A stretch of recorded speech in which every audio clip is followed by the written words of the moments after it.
looks different now. We've got more data, we've got more tools, and we know we have more opinions more than ever. But how come we still cannot seem to get the clarity that we need? I'm Rosemarie, and this is Second Opinion, where science meets story and better questions lead to better decisions. Each week, I sit down with clinicians and real people who are redefining what it means to feel strong, clear, and well in midlife, especially because a different perspective can change everything. My guest today is Sarah Lynn Wayne. She is a nutritionist, intuitive wellness consultant, and healer who supports women through perimenopause and other midlife transitions. Sarah, before we dive into the science and the tools, I would love to start with you. So I'm going to give you the floor. Thank you, Rosemarie. It's a pleasure to be here. What was happening in your own life, physically, mentally, emotionally, spiritually, relationally, that led to this work? Well, there's two pivot points. So one, what led me to the health and wellness field was I was actually a web designer, graphic artist, and my body broke down and I'll give you the real short story. Basically, I was dying. My body was in a really, really bad state in my mid-20s, and I was on a search and I could not figure out how to heal my body. And so I went down, and the discovery of learning that nutrition and, all the things that I had been doing were not helping me. So that's when I got into nutrition, went to school, became a nutritionist to heal myself, to actually help myself through a really, really dark time in my health situation. And then I found out I loved this work and I could help others. So in 2006, I started working with clients and seeing people, and it was a lot of fun and I learned a lot, worked with all kinds of people doing different things. And then about 3 years ago, I'm 46 now, 3 years ago, I felt I was at the best peak of my health. Like I was feeling great. And then it all sort of unraveled. And I discovered I was in the thick of perimenopause. And with all my tools, all my training, all my awareness, I couldn't believe how difficult that first year was with trying to figure out what was going on with my body and get back to that great baseline. And so when I realized, like, if myself with someone all these tools and this background had a hard time with it, like, I can imagine how many women are struggling with this. So when I started talking to women and bringing up the conversation around menopause and perimenopause and hormone fluctuations, I saw how misguided women were, how lost they were. And I was like, there's a way to figure out what your body needs and what you need to actually have this be a pleasurable experience, to be an experience that is an awakening and not a downfall. Yeah, I did a lot of things to turn my body around. So basically, I reversed all my perimenopause symptoms within a week just by applying some practices and getting in tune with what my body needed, making some changes. And now I feel better than ever. What I love about this time of life is that, well, one, I hear you. When I was in my 40s, there's this sweet spot of the early 40s where you're just like, dang, I am on. Like, you are doing it. You feel good physically, but yeah, as women, but when we're in it, we don't see it. And we're still so hard on ourselves. And then we look back, I'm like, boy, that was like the golden, there is that point. And then all of a sudden things start happening. And I know we're gearing this conversation around relationships, but I feel like this is part of it. What the beautiful thing is that you went through this. And then I love when people who go through things are like, I want everybody else to feel I want to help people because now I know how good I feel. And, I know what I went through, and you want to help people. So that's an amazing place to be in, right? That you feel like then you can help people. And then also not to discount doctors or medical professionals, because that's my world. But I was also in that space. It sounds like you are too. It's like you go and you're getting answers and you're not getting really what you need. And so you're like you said, you had all these tools. Even though you had all these tools, you were still feeling this way. And that's what I always say. Like, gosh, I know what to ask. I know what I need. And I still wasn't getting it. And then, which led to the podcast, because I felt like, oh my God, so many women are going through this. And what in the world? Like, I just felt like it was even hard finding providers. Even the access that I have, I couldn't find people I literally would sit across from doctors that would say, again, I'm not downing doctors. I work with doctors every single day. I'm in the medical space. But Yeah. it's like, if you're not trained in that area, there's so many women. And I think that's midlife is bringing women. He said like, and I don't want to do too much talking because I want you to talk, but and then this will piggyback into the relationship conversation. We have friends like some, got married and had kids, some are single, some are this, some are that. But the one thing that brings us all back together is menopause. Yeah. Yeah. And you mentioned there's the training, right? Like we only know so much. Like we know there's a limitation to what the doctors have been trained to know. Like that's just the facts of it. And I see nutrition, even though my background is a nutritionist, I also see nutrition as a holistic perspective. So I see it as not just what you're feeding your body, but what you're feeding your mind, what you're feeding yourself in your environment and your relationships. Like it's all, does it nourish you or does it not nourish you? Like that's the litmus test. No, I love that. It's so true. And with that, with the relationship talk feeding you, relationships, you worked in the medical space as a nutritionist. You shared you worked with a pediatric cardiologist, which Mhm. I have just learned. And then me in the CT surgery space, like your cardiology, I'm in heart surgery. The biggest regrets with people, it's relationship related circumstances. It's not things, it's people. And which is also prompted this conversation. I want to ask your opinion on this. Like once upon a time, right, or growing up, relationships were instantaneous. It's elementary school, high school, college, or any kind of professional school or career. You're young in your career. And we have these scheduled types of things of friendships. Do you think we underestimate about how much structure supported connection when we were younger?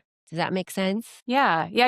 You're dropped into a community, right? You're dropped into an instant community. And so you have everyone around you. Whereas as you get older, we tend to stay in our little boxes sometimes, our homes or our office, right? And make little adjustments in between, but like we don't get out with lots of people. That's what I see. That's what I saw myself. And then the era of COVID, which I think made it even easier for us to like just be in our spaces and not venture out as much. I think as I've gotten older, I've realized I have to put myself in those places again.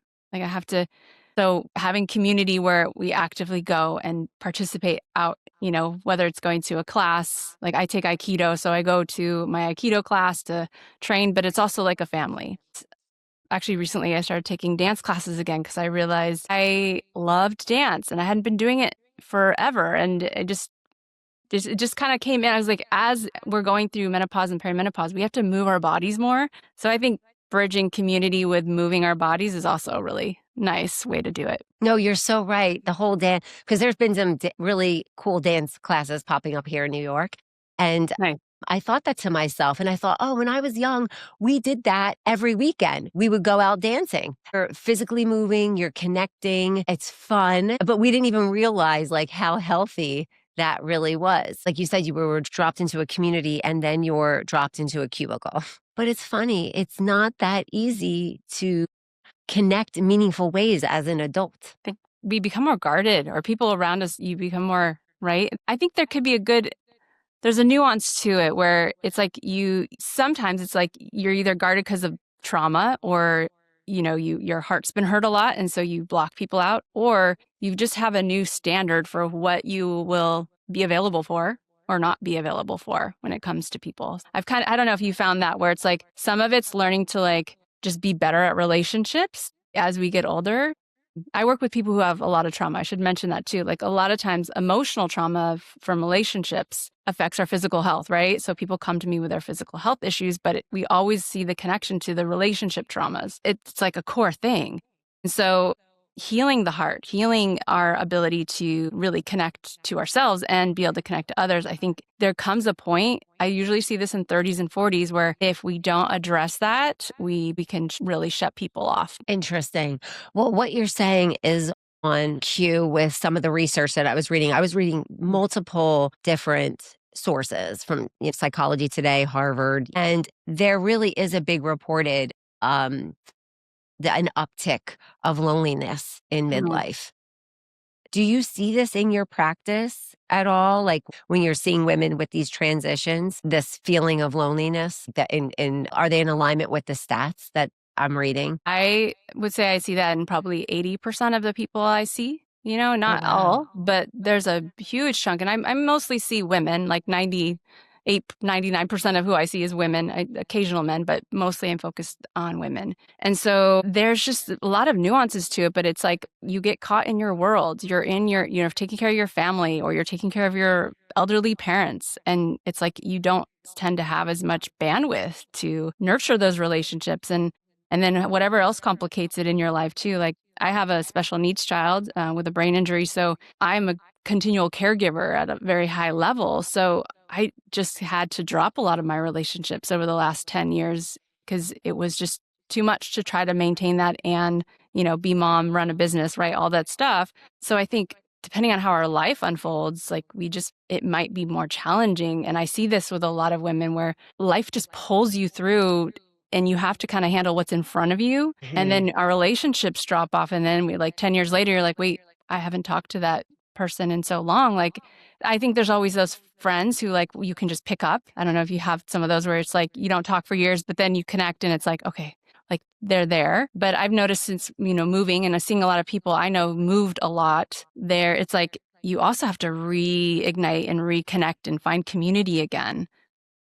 And yeah, that's just an effort. You have to like make the effort for it. So depending on how social or how introverted you are, I'm definitely more on the introverted side. So I don't need like a lot of social. And, a lot of the clients I work with, I would say are more on that introverted side. They're a bit more sensitive to big energy and being out in big groups. So I think it's evaluating, yeah, like what really nourishes you? Is it that like one-on-one conversation, that one-on-one connection, or do you need to be out with more people to feel more alive and feel more connected?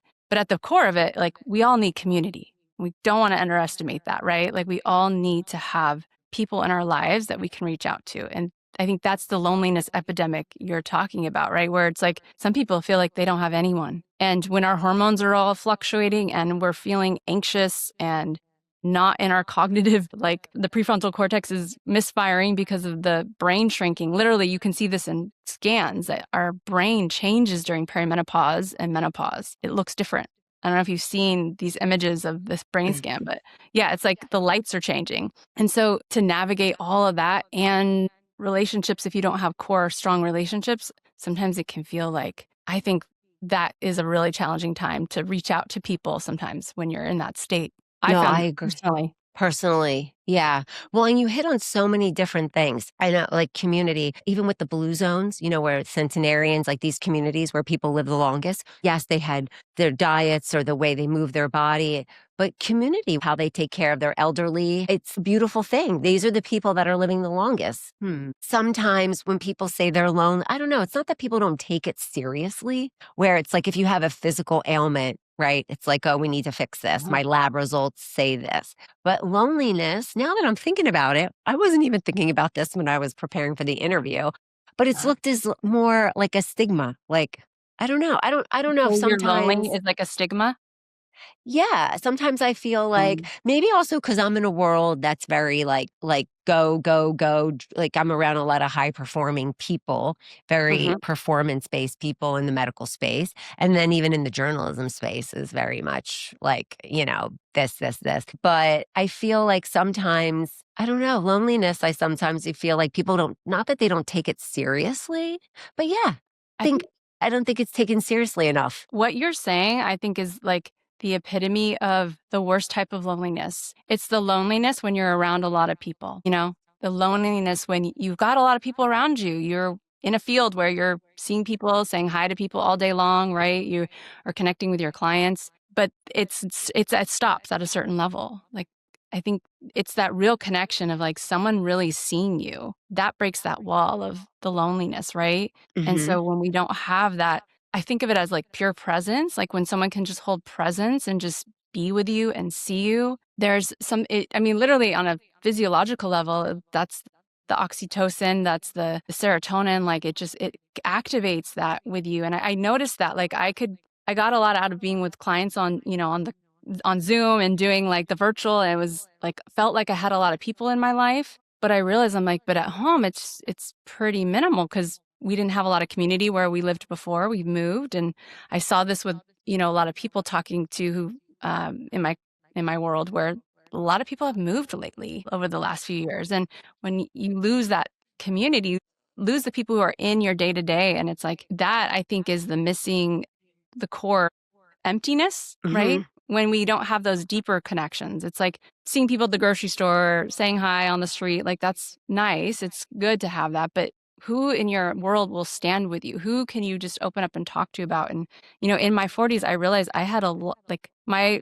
used to have a lot of friends, and it shrunk to just a very few, like, core group. And I'm okay with that. But I had to realize, like, I had to let go of a lot to really discover who is my, like, core nurturing group of friends. And I think if we don't have that, that's dangerous on many levels.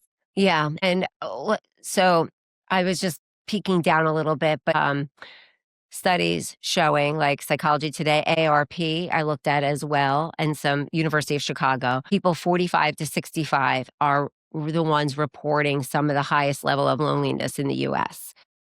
Yeah. You talked about moving, kind of getting pulled out of community.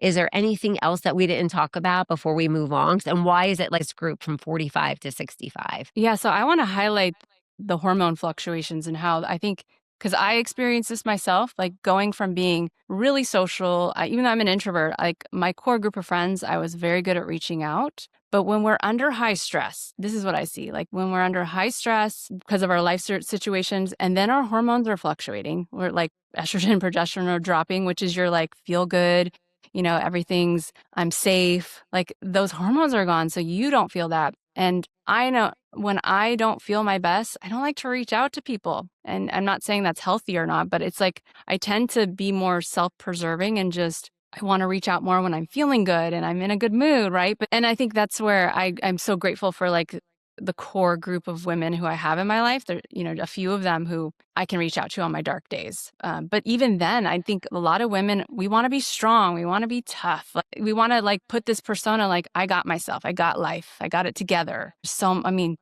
I got it together. And if I'm admitting that I'm having depression or I'm having anxiety or all these issues, sometimes we might be afraid of what that looks like on the outside. The persona of, like, oh, she doesn't have it together. And so I think women hold it in more and don't talk about, I mean, men too, I'm sure, but, like, I'm speaking specifically to women about, like, how yeah, I think we're afraid to be vulnerable sometimes, other women, if we don't, like, really feel good and our hormones have changed. We don't realize, like, we feel so different. It's like, why do I feel this way? Why am I it's almost like, well, the word I hear a lot from women I work with is, like, I just self-sabotage myself. I know I need to do this. I know this would help me, but I don't do it. And then, so that's where sometimes there's these little hacks, little things you can do to, like, start to get yourself in the space where you can open up to connect with people and build those relationships again if they've diminished or if they're not supportive for you. Interesting, because what comes to mind too, it's almost like boundaries versus isolation. Ooh, yeah. Yeah, right? And that's the nuance, like, that's the thing I think I still to this day kind of have to check in about, like, is this just a boundary of, like, I just don't want to be in this space or around these people?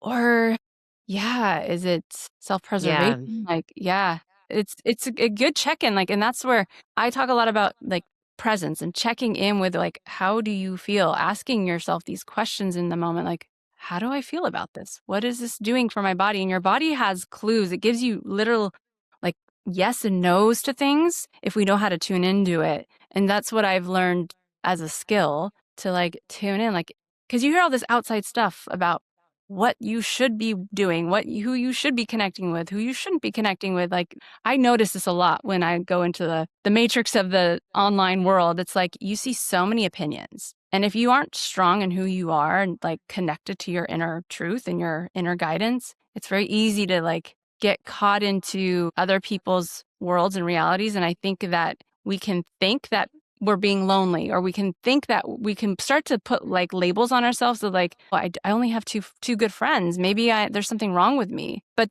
so what I'm saying here, like, the big picture is, like, sometimes you just got to let all that outside noise go, come back into yourself and go, what feels healthy and nourishing to me. Like maybe actually just having two really good female friends is perfect. It's what I really need. I don't need a lot of people in my life. I'm not lonely. I just need to reach out to those people. Does that make sense? Like I just No, yeah, you're answering actually a lot of things that I was thinking without even having to ask you.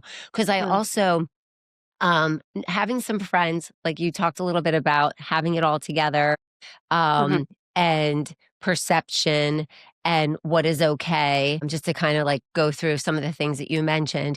Sometimes people put things out into the world. Like I have friends that I think they're okay. They'll post things on social media and then I talk to them and they're not okay. And I said, you should stop posting that you're okay. Because if I didn't know you were okay, I would have reached out to you. I didn't know you were feeling like this. I said, you should have reached out. Well, I don't want to be negative. She's one of those people that you mentioned, the people that you can just pick up in different parts of your life. So, if Uh-huh. someone's maybe listening who feels this way, what is a good, maybe just first way out of all this? That's such a good question. I really want to, I just want to sit with this for just a moment because when you ask that, I can think of many different scenarios, right? Like Hmm. there is a nuance to it. Like it depends what's your situation and what's going on for you. But I think to answer this in a more general way would be to like self, I always go to self-reflection first. Like, do you want this to be different? Are you feeling that you need more connection, that you need, or do you just need to be with yourself more? And this is where I think that we can jump ahead to like, we just want to like go build these relationships or go have connections. But I think this needs to be said because sometimes we avoid some really difficult things that are going on internally with ourselves. And sometimes that loneliness is like, we actually need to give more awareness and connection to ourselves because we are going through a major shift and transition in our life. Like who we are is changing. I don't know about you, but like I am not the same person I was in my late 20s and 30s. Like I just am not. And so reevaluate like what are your values? What is important to you? What do you want your life to look like? Do you want more activity? Do you want more people to engage with? And then go do it. Like I guess I'm the kind of person where once I start realizing I'm going down the depression roll, like rabbit hole, or I'm starting to be a little bit too introverted, I'll take action. I will. Like I'll go sign up for the dance class. I'll get out and go to the events down the streets. Like get yourself out just around people so you can feel that energy again. And everyone's unique. Like, some people really require more hermit time. So I'm a hermit in the sense that that's why I can see different ways to answer this because we all have these different energy fields. Like we are uniquely different. And I see this. So when in my work, I also look at I might be opening up a can of worms here, but like human design, I'm not sure if you're familiar with that, but I look at human design charts and we have different energy fields. And some people require more being out in the world, being out around more people versus some people require some hermit time. So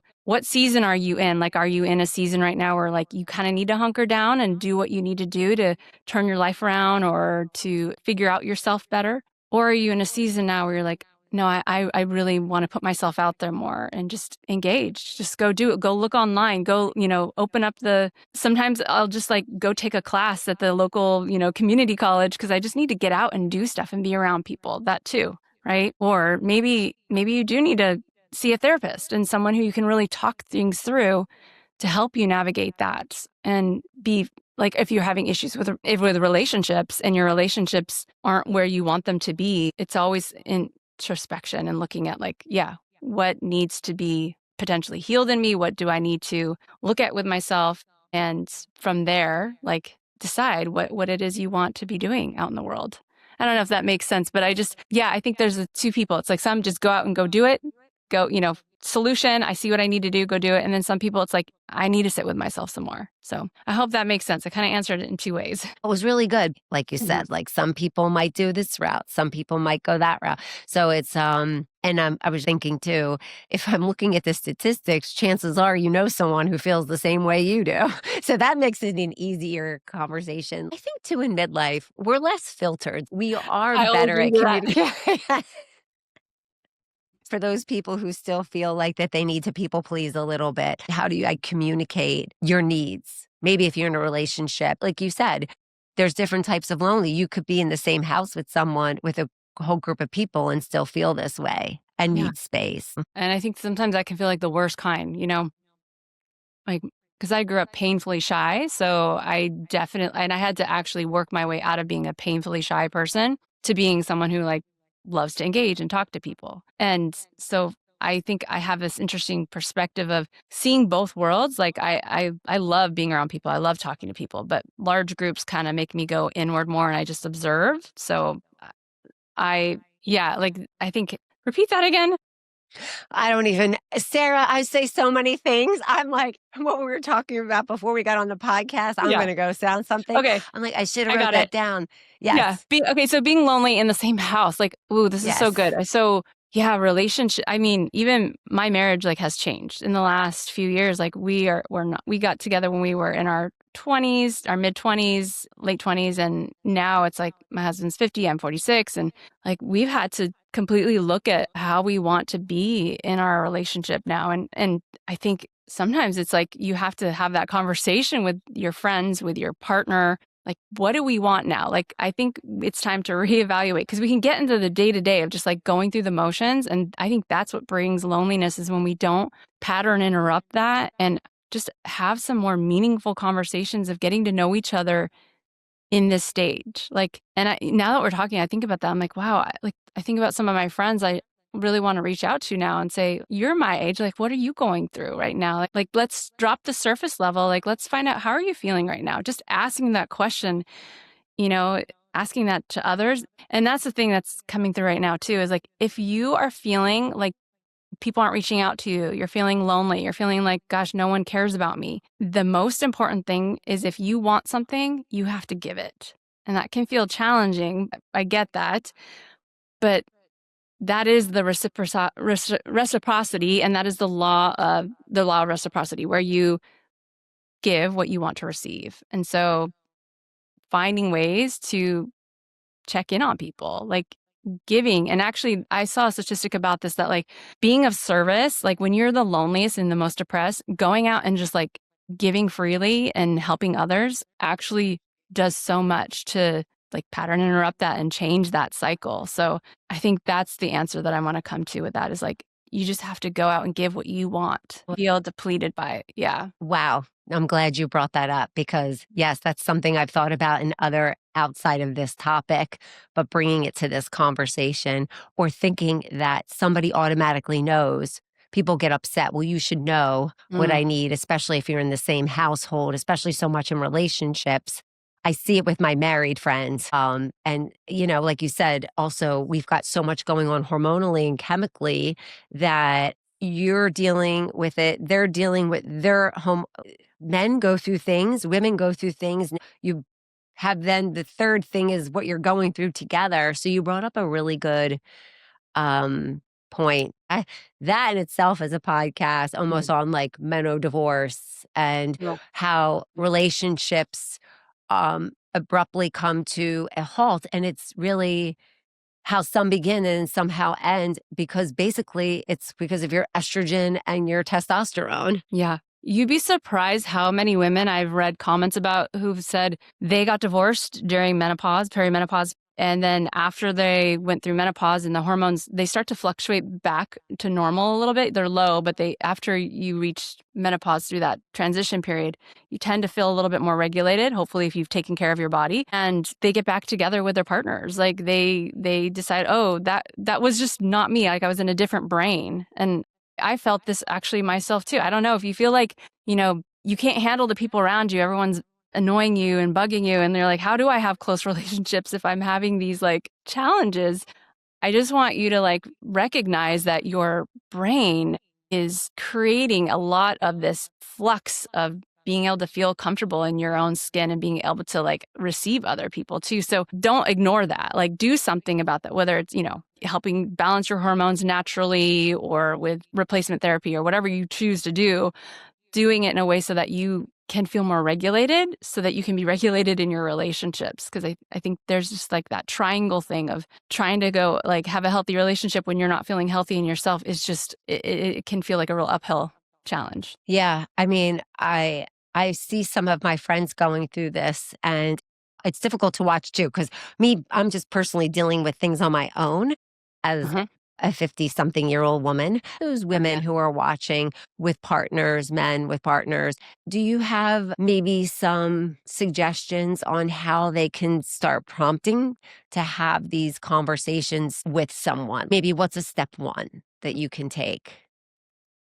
Yeah, so I'll start with like a partner, right? Your intimate partner, your husband, like someone you're dating. You have to create the space of like, we're going to talk about this here. I think sometimes just dropping it like in the moment isn't always the best. I've learned this with my own partner.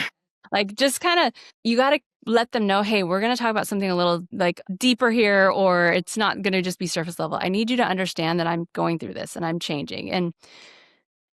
And hopefully you have a partner who will listen to you and want to have that conversation. If you don't, that's a whole nother issue we can talk about. But like having a partner who can just sit down and help engage with you that things are different in your body, in your hormones, and how you feel, and that this is a real thing. Because some people just, it's like you look fine on the outside, maybe, but like you can't. That's the thing with like this internal mental shifts and changes is like it's not physical, right? You don't have like a runny nose or you're not sick in bed. Like it's you could be, but like it's just nuance where sometimes people don't get like how much is coming up for you. And so having a space where you can have that conversation, I think just acknowledging like we need to talk about this. And then also sometimes you might need a mediator. Like if things have been really tense for a while or you aren't communicating very well because you're getting triggered a lot, you're getting, really frustrated and the conversation's just not being productive, like bringing in a coach or a therapist or somebody who can just help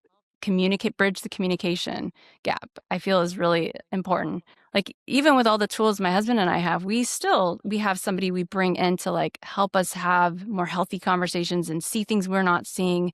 I don't think there's any shame in that. I think it's important to maybe reevaluate. Like we've actually decided we have like a phase one of our marriage, and now we're creating a new one. Like we literally see it as like we're releasing that contract and we're creating a new one because we're different people. So maybe you need a new contract, whatever that looks like. And I think communicating like things are changing and we might want it to look differently. So it's just like in our own life, like, each year whether it's in our business or our life, we set goals for ourselves or visions for what we want in the new year, right? Like, what do you want your 2026 to look like? Well, what do you want your marriage to look like now? What do you want your friendships to look like now? So you have to get clear about the vision. Like, what is it that you both want and can agree on so you can move forward towards that? And if it's different and you're like, wait, whoa, we want totally different things now, then maybe this is, the time to have a reevaluation of if this partnership is really where you're headed. And I know that can seem hard and harsh, but I think that it's okay to like realize like maybe this isn't the person who can meet me in the next phase of my life.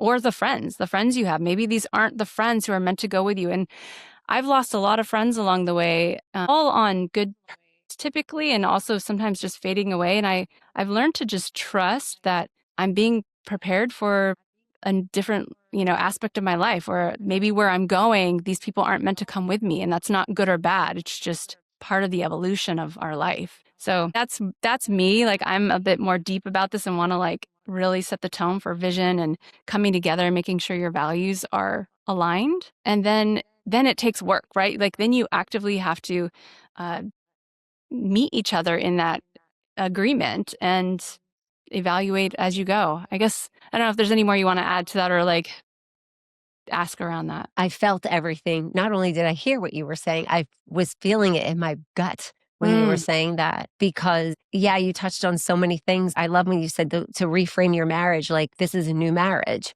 right? This is that was our old relationship. This is our new relationship, and just accepting what that looks like. And if you're on the same page, that really hurt. I also know people who separated, then found their way back together, which is a beautiful thing, and honoring each other in that space. That is rare, but it can happen because I did witness it with very, very close friends of mine. So I'm glad that you brought that up as well. And then I guess also the mourning of that friendships or how things changed. I mean, do you have any thoughts on that before we start kind of wrapping things up? Because I feel like the mourning of things also, that's a whole other level. Yeah. Friendships, relationships, grieving people that are still here. Yeah. Yeah, and I think that that's a very important and valid state to be in. Like to just this is what I found with mourning because like my life has been a series of people leaving. I've lost like more than half my family in the last few years to death and then also just moving and stuff. So that's just been the fabric of my life. And so I have a my perspective might be a lot different than others, but like my perspective has been like, feel how you feel, like just really feel it in the moment, like let yourself engage in the grief. Like losing someone brings up grief, especially if we have a close connection or they're important to us or they've been a prominent figure, right? It's just you feel that loss, you feel that separation. It hurts on some level. And if we can allow ourselves to just like let the feelings move, because feelings and emotions are movement. They're energy that moves through us. It's only when we like hold on to it and need it to like stay and be held on to longer, like then I like to think of it as like it's an expiration date. Like if you keep holding on to things that aren't serving you, they fester and then they start to actually not serve you. But if you can just let it feel and move through you and release it so that you can move on, because it's the holding on, it's the attachment, like, oh, this should have been a different way. They should have stayed in my life longer. That's actually where the suffering comes in. I think it's feel how you feel, let it move through you, and then you have to find a way to release that. And not saying it's, easier said than done, but you can intentionally, whether it's a, release practice you have or whatever helps you let things go. Some are better at this than others, but just like letting it go and letting it, the less we have a grip on things and things needing to be a certain way, the more free we feel. And so Mm. I invite people to just try out like, what have you been holding on to too much with a relationship that, didn't go well or that you wish you would have done things differently and all that? Like the staying in that past creates, and I see this energetically because I do work on an energy level with people and their health, and they hold on to things and it becomes masses. It becomes like literally it takes up space in their body. And so there's like a completion process that needs to happen where you come to acceptance of it.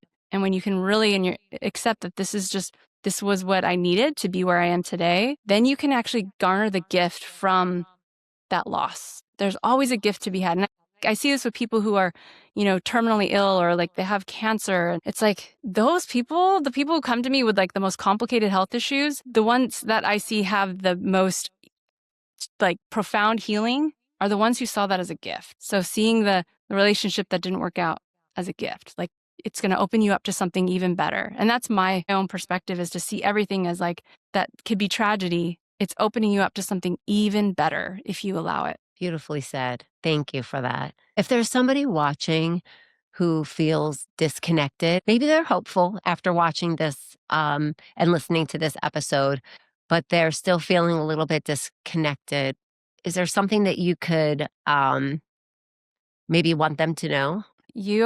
What you're feeling is real. And it's just as important and valid to acknowledge what you're experiencing inside and not relaying it to somebody else. I see, sometimes it helps us to say, oh, but they have it better or they have it worse. And so, I shouldn't be feeling this or, my life isn't that bad. And I don't think that serves you. I think it's so important to just acknowledge like, this is coming up for me. This is whatever you're feeling, whatever you're going through. It's a message of some kind. And I see the most difficult emotional experiences we have as doorways to go deeper into ourselves and to understand ourselves better. See whatever's causing you pain right now, whatever's creating that loneliness in you, see that as a doorway to go into yourself and nurture yourself and be with yourself with that. Because while we may want to avoid those uncomfortable things, it's the freedom actually comes when you turn into it and be with it just as it is. Whether it's a physical pain or an emotional pain,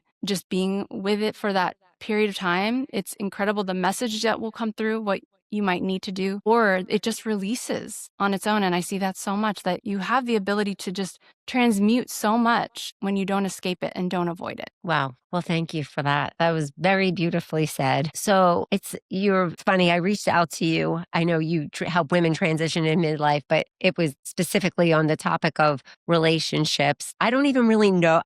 It was funny. I read so many things about you. I didn't read about relationships, but I thought, I feel like this woman would be a really great person to talk about relationships. It just spoke to me after seeing some other interviews.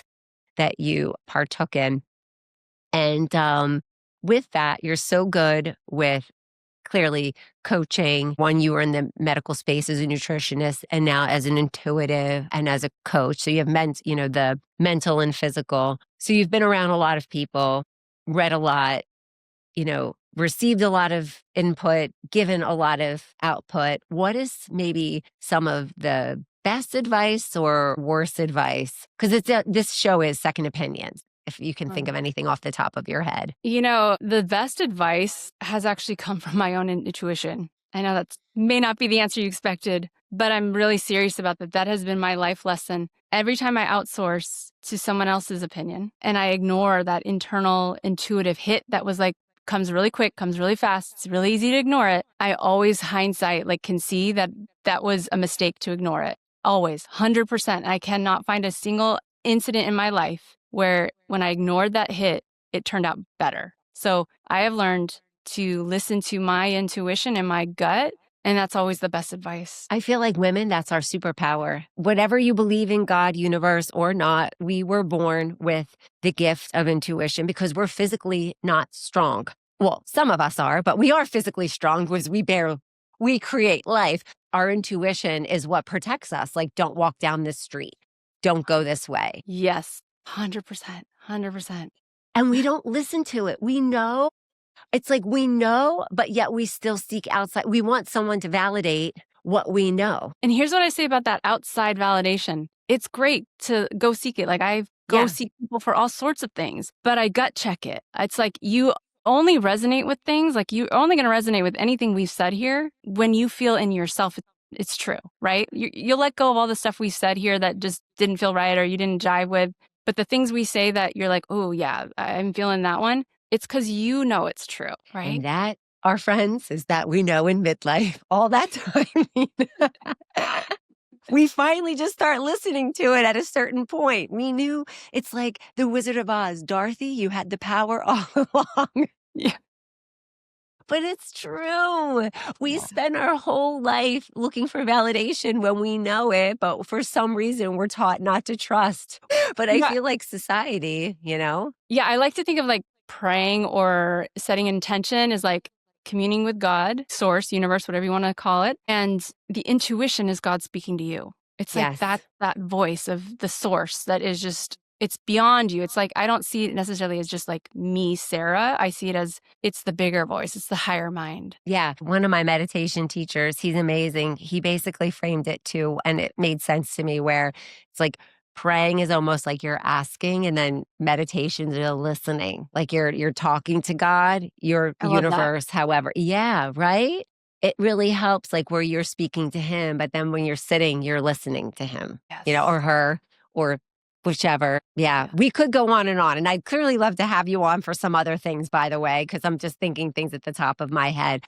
But before we do start to wrap things up, is there anything we didn't cover? I think ending with intuition is on a powerful note, but is there something that I didn't talk about that you think is worth mentioning before we do wrap up? And how can people work with you, by the way, Sarah? Yeah, I think I'd love to just end it on that drop of tune into yourself, listen to your own gut, your own heart. You have so much wisdom within you.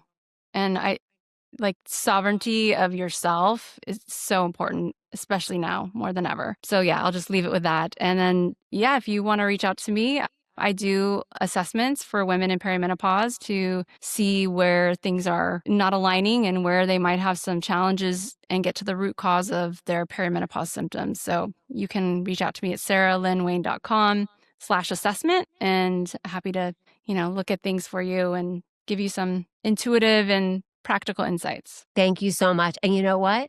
I know you sent me over some things too, but I want to make sure that will be in the show notes as well. So people can just click on that right from the podcasts and all that good stuff. Great.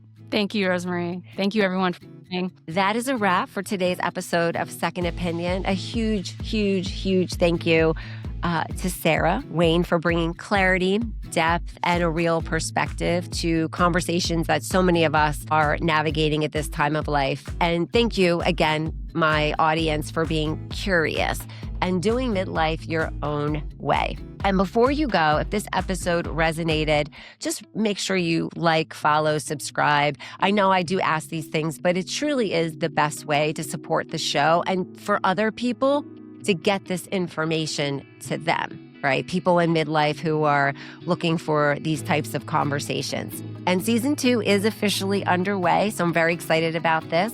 And I do want this to be a two-way conversation, so you can send any of your questions, follow up from this episode, your story ideas, or any kind of suggestions to just go to my website, rosemarieb.com, and I read every single message. Hang in there, I get to them. Because second opinions aren't just smart medicine, it is smart living. And it's how we make clear and better choices in our health and really just open the door to what's next in this new chapter. So I'm Rosemarie Beltz.